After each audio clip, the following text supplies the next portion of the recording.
Listen before video.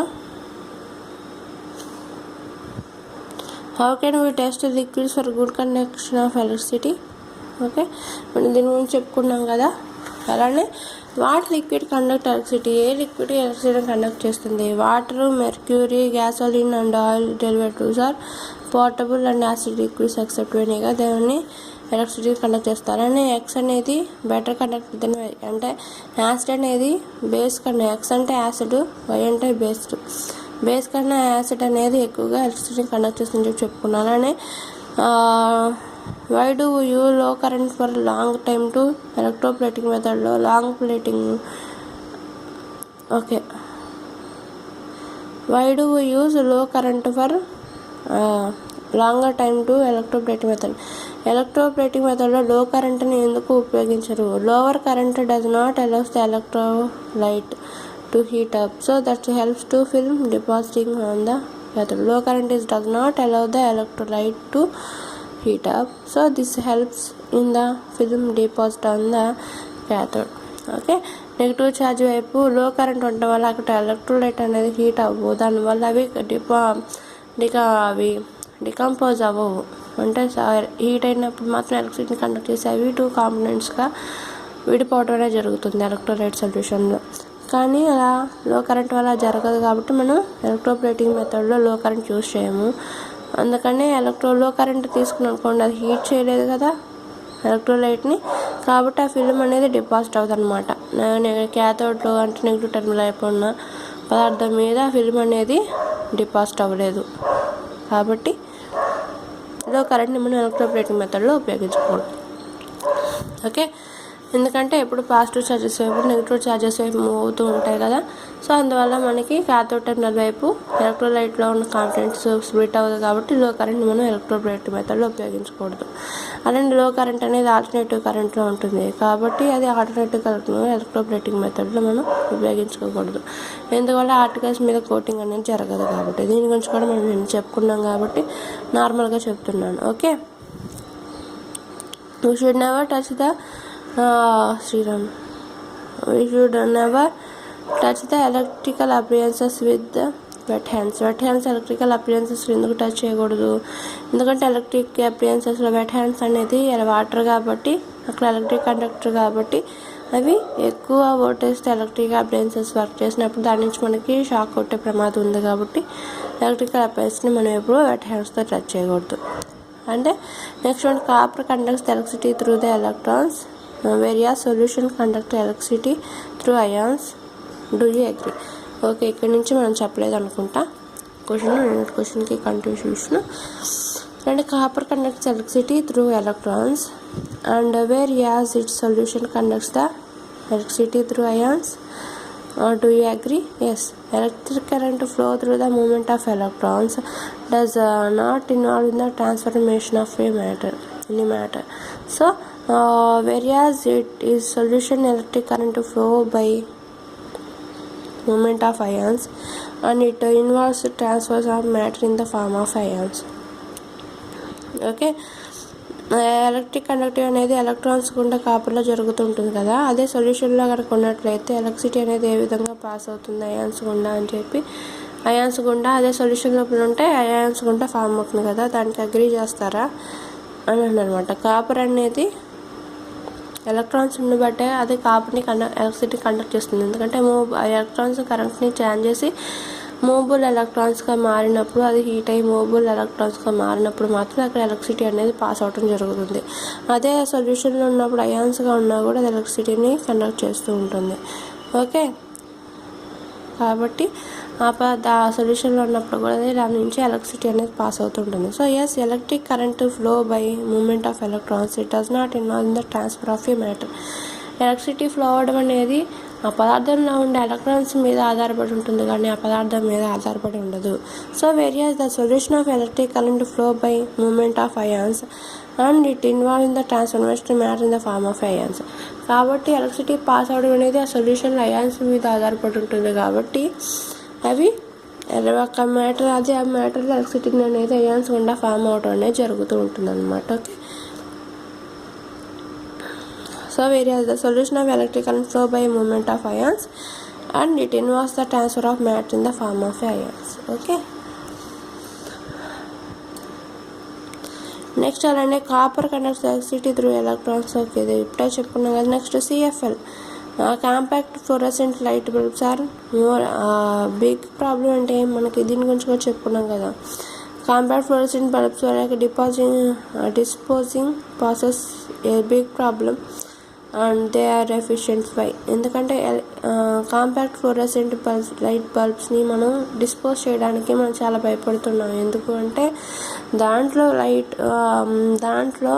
ఉండే substance అనేది toxic. Zinc coating iron అనేది చాలా టాక్సిక్ సబ్స్టెన్స్గా ఉంటుంది అన్నమాట. కాబట్టి మనం దాన్ని compact fluorescent light bulbs are more efficient than conventional bulb. మనం మామూలుగా రోజు వాడుకునే బల్బ్ కన్నా కాంపాక్ట్ ఫ్లోరోసెంట్ లైట్ బల్బ్ అనేది చాలా ఎక్కువ సామర్థ్యంతో వెలుగుతూ ఉంటుంది. కానీ but they are contains mercury which is toxic. కానీ దాంట్లో ఉండే మెర్క్యూరీ అనేది విషపూరితంగా ఉంటుంది. కాబట్టి దాన్ని డిస్పోజ్ చేయడానికి మనం ఇబ్బంది పడుతూ ఉన్నాం. Okay, so hence dispose of compact fluorescent light bulbs are passes a big problem. So అదే పెద్ద బిగ్ ప్రాబ్లం అయిందనమాట వాటిని డిస్పోజ్ చేయడానికి. అదొక దాంట్లో మెర్క్యూరీ టాక్సిక్ సబ్స్టెన్స్ అయి ఉండడం వల్ల అది ప్రాబ్లం అయిపోయి కూర్చుందనమాట. Next, why do use iron coating zinc of bridges and automobiles. ఇక్కడ చెప్పడం ఆపేసి అనుకుంటా. ఆటోమొబైల్స్కి బ్రిడ్జెస్ దగ్గర ఐరన్ మెటీరియల్ ఉపయోగిస్తారు కదా, దాని మీద జింక్ కోటింగ్ ఎందుకు వేస్తారు? జింక్ అనేది చాలా నాలుగు వరకు కరోషన్ పట్టకుండా, ఐరన్కి పట్టకుండా ఆపుతుంది అనమాట. సో వాటి మీద జింక్ కోటింగ్ వేస్తారనమాట. So when iron is coated with zinc metal, iron becomes more resistive to corrosion and formation of a rust. So zinc coating iron is used to bridges and automobiles. So దానివల్ల అది ఎక్కువ కాలం ఉండాలి కదా. Bridges దగ్గర ఉండే iron, మామూలుగా vehicles automobiles ఉండే iron, కాబట్టి వాటి మీద జింక్ కోటింగ్ వేస్తుంటారు అనమాట. అది తుప్పుపట్టడానికి వ్యతిరేకంగా ఉంటుంది కాబట్టి. నెక్స్ట్ అలానే why do we use preserve process food of tin coating iron things.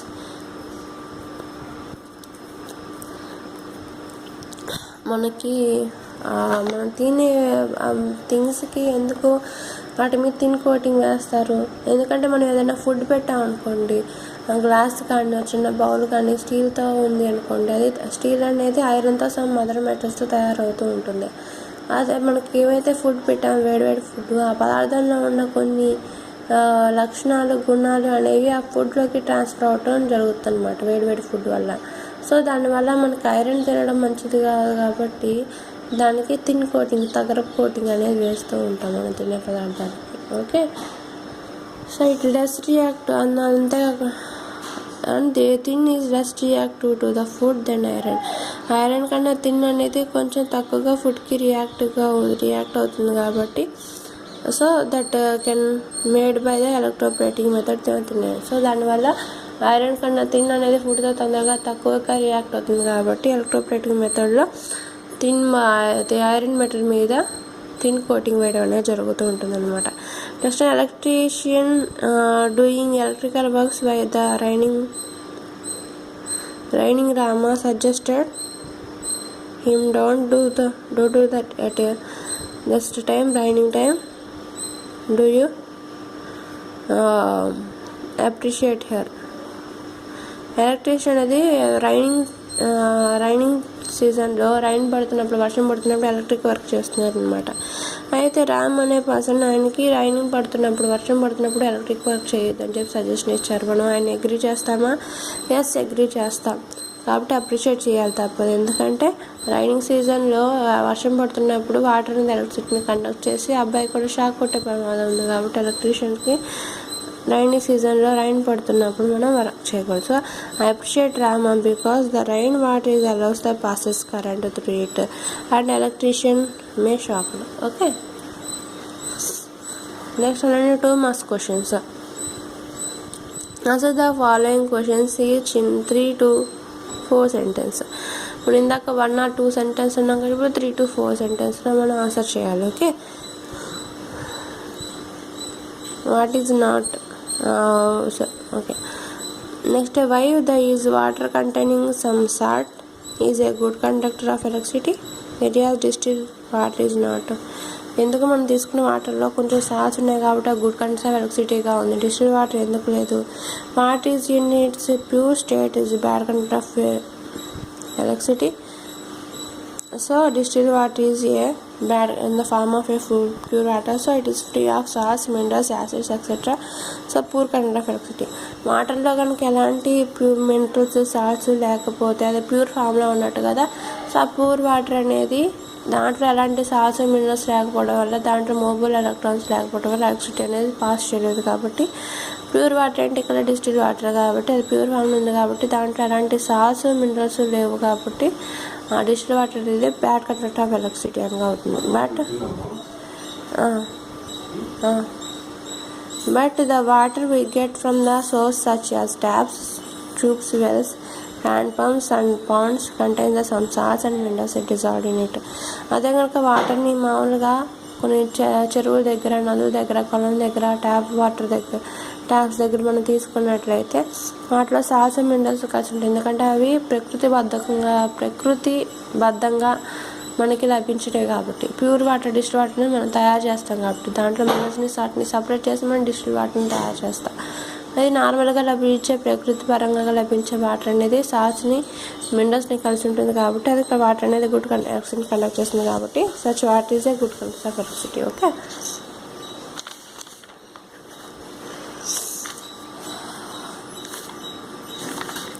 Next అనేది appreciate the rule of electrolysis in purify crude metal.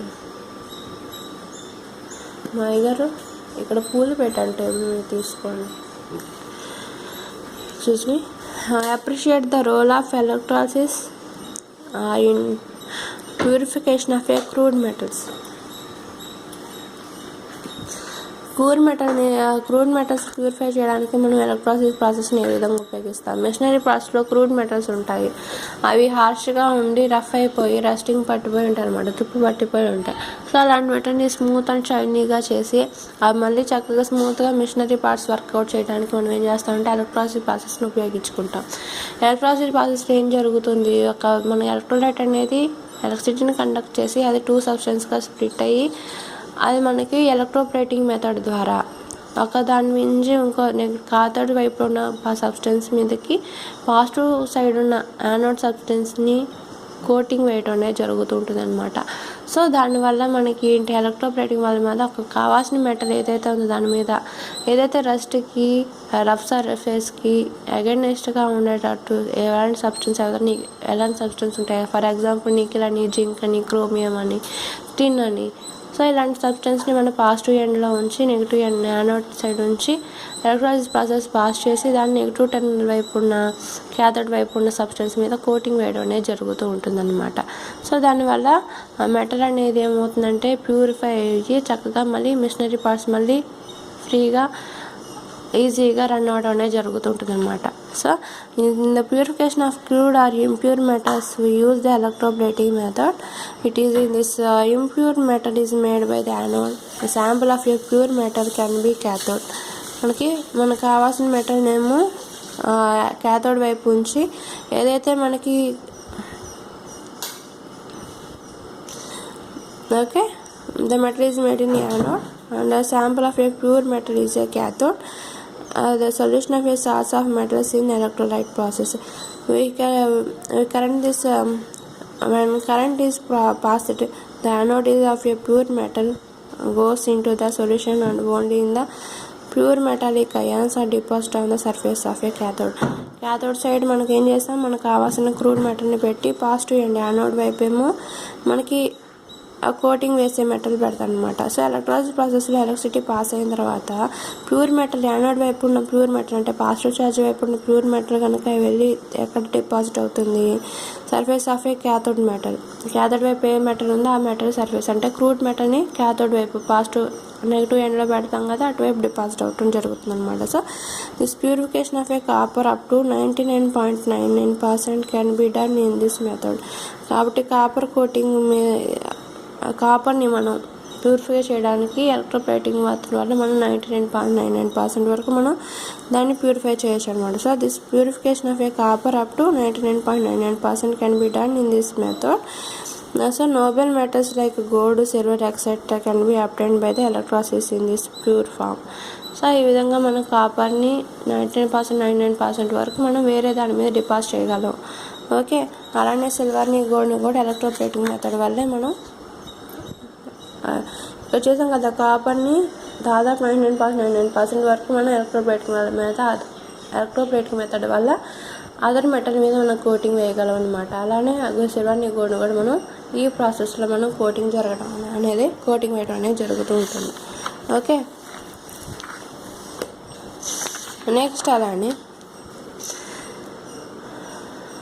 Give examples various electroplating is applied for decoration purpose. Decoration purpose electroplating method ఏ విధంగా ఉపయోగపడుతుంది? ఎందుకంటే మనం decoration electroplating is also done in ornaments and decorative purpose. Ornaments, decorative ఐటమ్స్ని మీద coating వేయడానికి కూడా మనకి కుమారికి ఇచ్చాను మాయ గారు. అంటే షటిల్ కోట్ తాళాలు అక్కడే ఉంటాయంటాను, అక్కడ ఇచ్చాను మాయ గారు. ఇంట్లో ఉన్నాయేమో, ఆ తాళాలు కూడా ఇవ్వమన్నారు ఈయన.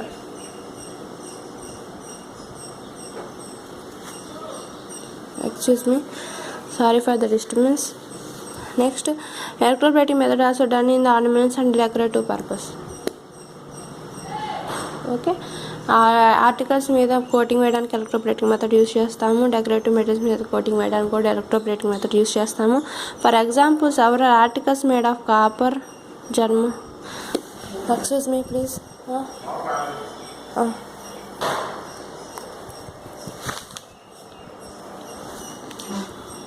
నెక్స్ట్ వీడియోలో కంటిన్యూ చేస్తాను ప్లీజ్.